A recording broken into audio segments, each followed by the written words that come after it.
Good morning, gentlemen, and thank you all for being here. Thank you for the introductory remarks and your prepared statements. Your panel represents the heads of the key intelligence gathering officers of the United States government and of the intelligence community, and you're responsible for collecting, analyzing, warning, and operations against terrorism. And you know, we had a chart prepared, and if you look at the chart, it tries to compare. They all start with the president and then down to your level. It seems fraught to me with the opportunity for duplication, replication, and redundancy. And you've all been in the government long enough to know how easy that can happen. And obviously that's a deterioration, that's a waste of time, that's a waste of effort. So our concern is that any reformation of the process post 9/11 must avoid the pitfalls that we've all seen too much in the past. So what I'd like to do, just so we can all kind of sort out where you are, is to see who's responsible, which entity is responsible for which function. And so we can talk this out and see if there is an apparent overlapping or what there is. The real question is the system better than we had before, or is it just different? Will it work, or will it just cause confusion and mix the message and mess the message? And what fine-tuning might be needed as we talk, and as you've been into this for periods of time, and what fine-tuning do you see that might be useful? I mean, we've got this new word now, fusion, but is fusion or is it confusion? That's what we really have to figure out. So to inform us, and I'd like to ask you all to go through a kind of a grim drill, if you will. Let's presuppose that your office is operating in 2001 the way it's operating today. And let's say that the Phoenix memo surfaces. So it would come from the FBI. Okay, would you lead off and tell me what you, with the configuration, with the function, and we've got to be bluntly honest today. Because as we walk through this, let's find out if there's duplication, let's find out if there's any holes. So would you start, sir, and then each of you take a crack at this? Yes. I'm sorry. Excuse me. I'm sorry. No, John, I'm sorry. Alphonse, Costa. He's been reading your mail. He has your information. I thought you were pointing at me, Commissioner. Well, in regards to your first part of the question, does the system work? I think clearly there is an agreement and understanding that the 84 Joint Terrorism Task Forces around the country are the operational arm of the U.S. government when it comes to the investigation of international terrorism within the U.S. So given that confine where, for example, there's 38 different agencies that participate in the National Joint Terrorism Task Force, and over 4,200 federal, state, and local police officers and members of the intelligence community that are part of those task forces, there is a much better system now for the sharing of information at the grassroots level, out in the field where it counts, and then feeding that information back into the constituent agencies as represented on those Joint Terrorism Task Forces. That's an operational perspective.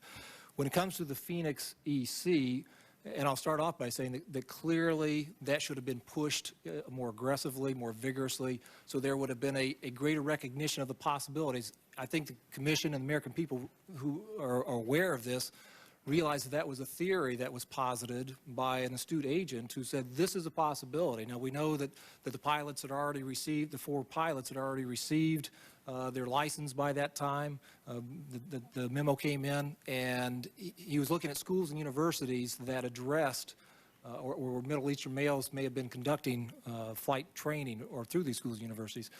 So in that regard, it was an excellent theory that should have been more vigorously pursued. The system we have in place now is a push from each field office to the centralized management of FBI headquarters and to the other agencies that are represented on the National Joint Terrorism Task Force. That push of information like that comes very quickly now to at least my level and then on to the director in a very short matter of time through the twice daily briefings that we provide the director in preparation of him to brief the president every morning.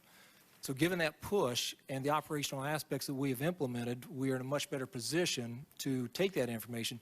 The other side of it is the information technology fix, which I believe Director Mueller will address more in more expansive mode this afternoon.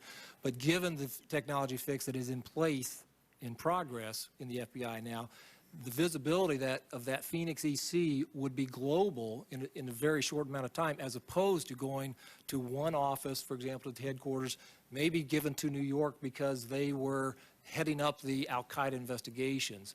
There would be a global visibility of that, and maximum number of eyes and ears could look at that and say, yeah, that's a good idea. Let's do that. Let's take a look at that and see what we can do with it. Okay, but have you taken it outside of your organization at that point?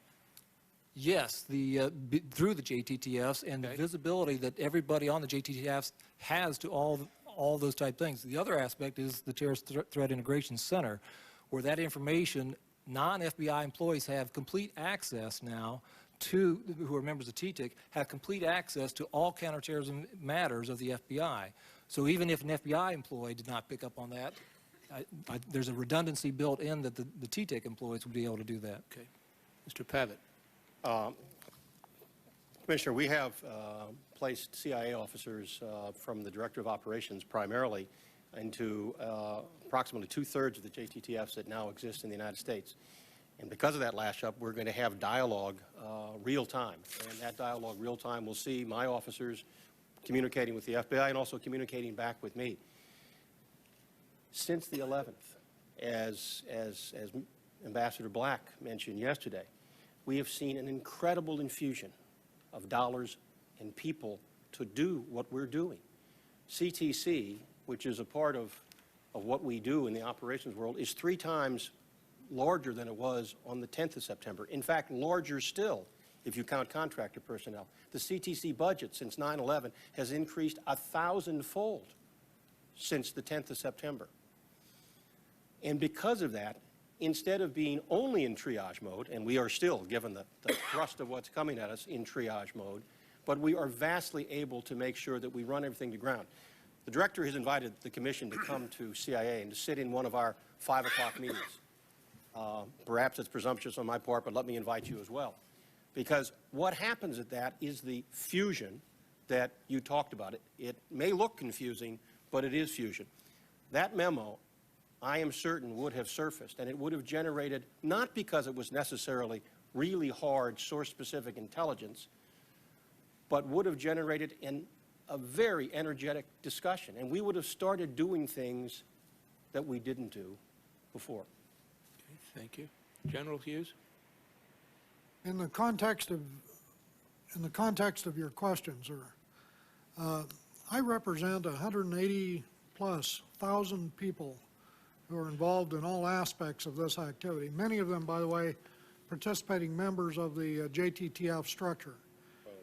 I represent the United States Coast Guard, the United States Secret Service, the Transportation Security Agency, the Customs and Border Protection Agency, the Immigration and Customs Enforcement, the Federal Protective Service, and the Emergency Preparedness and Response Organization, which used to be known as FEMA. I would notify all of those intelligence entities relating to those organizations immediately, as I do now, of any intelligence of interest to them. And in this case, in the case of the Phoenix memo, that would be passed to them immediately as a matter of intelligence interest. I would notify state, local, tribal, major city, and private sector entities, quite often directly, rapidly, by telephone, if indeed there was a need for immediate warning. And I would do that on occasion unilaterally to the Homeland Security elements, but in almost every case I would now do it in partnership with my FBI colleagues. We would do it together in parallel or singularly as a joint effort. I would interact with what is currently my best partner, by the way, in this effort, the Terrorism Threat Integration Center. They perform a tremendous service encompassing the entire global condition with regard to terrorism, a true integrated organization that does integrate and fuse intelligence. And that synergy did not exist before. It does now. I think I'm portraying to you something that does exist now. It can get better in the future as we also evolve into this new form of cooperation. Last but not least, I have to tell you that I would, of course, do what I'm really in business to do, assist the government from the local level and the private sector to the national level with my own intelligence viewpoint, my own analytic view about whatever the intelligence says, an independent voice which is newly created. And I think that's a source of strength in this community. Yes, it can be viewed as duplication or redundancy.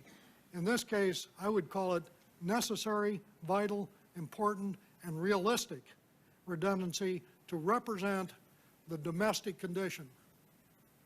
Now, General, that's very helpful, but just to follow up, and anybody else pick this up too, at that point, when you have that information, and you've got this vast audience that are your constituents at that point, are you going to make a separate analytical judgment as to whether that's important, valid, prioritized? Will you make that at that point? Yes, I would. I would give my view in the appropriate professional environment. At some point, we would no doubt reach a conclusion within our community. But I have the authority and the right on behalf of my secretary to give my view. And I would just add to that, Commissioner, that the FBI now has a strategic analytic component and ability that we did not have prior to 9/11, which should pick that up, but the extra set of eyes and ears that would also see that would lend to that. Commissioner Feilding, Yes, sir. whenever the FBI moves electrons from the field to FBI headquarters, in this case the Phoenix EC or electronic communication, TTIC analysts have real-time access to that. We don't have to rely on the FBI to push it to us. We have full visibility into it. Within TTIC, then, that means that FBI analysts, CIA analysts, analysts from the Department of Homeland Security, the Transportation Security Administration, and other entities represented in TTIC would be able to have read that memo, or will read that memo today, and then will discuss it among themselves and then interact with their home organizations as appropriate. As Mr. Pavitt said and Mr. Pistole, then also there are regular meetings throughout the day to discuss the events of the day in terms of what has come in. Regarding the analysis of that, right now within the U.S. government, the TTIC has the primary responsibility for terrorism analysis at the national level. Each of the other elements has responsibility for doing analysis in support of their respective missions and operational requirements. And so just as General Hughes said, that DHS would do its analysis to make sure that its folks within the broad constituencies of DHS are enabled and empowered, they would help to do that within their department.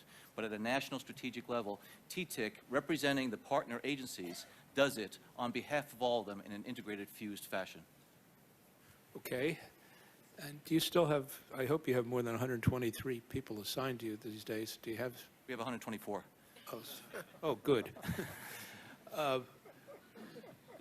Let me ask you the question across the panel then. Let's say there's a disagreement as to how important this is. Who's the final arbiter? Or I hope we don't have 4 arbiters. Let me start off, Commissioner. First of all, we have 124. We are moving out to our new building co-located with the Counterterrorism Division and Counterterrorism Center. At that time, we will have several hundred. When something like this comes in and there has to be an assessment done on it, TTIC will work collaboratively with the partner agencies, interacting with the analysts and the individuals back at the home agencies to put together an assessment. Maybe it's a daily product, maybe it's something that takes longer than a day. And if there are in fact differences of view within the community on this issue, those differences will be reflected in the product. What we're trying to do with this integrated fusion is to not give the policymaker a menu of options and different products that are going in so they have to then do the comparison. What we're trying to do is to bring it together and tell them if there are differences of view within the community, so it provides this one-stop shopping, but reflective of the considered opinions and analytic views of the broad community. General? In my case, I'd like to reflect on the senior decision-making groups, the deputies committees, the principals committees, and intimate meetings with the president, where these issues would be taken up. all the views would be aired, I believe. But at that level, decisions would have to be made on operational response. There are always going to be different views in the intelligence community of the United States on what one piece of information means at any given time. We are a very complex organism, but deciding upon it is the province of those leaders who are elected and appointed, who are in position to take operational response actions on it. And we owe them contrary views, alternative ideas. We owe them some clarity. We're trying to give it to them. And by the way, I think often we do give relative community clarity on any given topic. But there are always going to be some issues that can be debated. I think that's good. I think it's a source of strength for our country. Mr. Pistole? I believe that in the post 9/11 environment, there is an intentionality and focus of work that would preclude any inaction on something like that. And in the interagency world, to get to your question, I would pick up the phone and discuss it with my partners in the other agencies. And thus far, in the 2 years that I've been involved in this, that is the way we've been able to resolve things. Mr. Pavitt? And given that kind of an issue with the Counterterrorist Center, the Office of Terrorist Analysis in CTC would, if you will, if it's a controversial issue or one there's disagreement on, would mix it up with those with whom they should mix it up. My part of that, as the person who runs the spy service, would be, if appropriate, to go out and try and find more information, seek additional information to help get clarity to an issue that might be subject to disagreement. Thank you all very much. I see that red light's on, but I hope that somebody else on the commission will ask you if you have any problems that you really think still do need fixing. But thank you all very much. Thank you, Mr. Chairman.